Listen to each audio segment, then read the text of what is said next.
Əmək qanunvericiliyi işləyən valideynlər üçün hamiləlik, doğuş və uşağa qulluq dövründə müxtəlif ödənişli sosial məzuniyyət hüquqları müəyyən eləyir. İşləyən qadınlara hamiləlik dövründə və doğuşdan sonraki dövr üçün 126 təqvim günü müddətində ödənişli məzuniyyət verilir. 126 təqvim günü dedikdə bu 70 gün doğuşdan əvvəl, 56 gün isə doğuşdan sonraki müddətdə müəyyən edilir.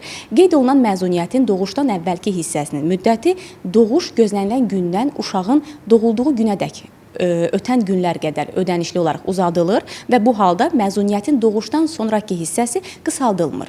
2 aylığınadək yaşında uşağı övladlığa götürən qadınlar da doğuşdan sonra müəyyən edilmiş 56 günlük ödənişli sosial məzuniyyətdən istifadə etmək hüququna malikdirlər.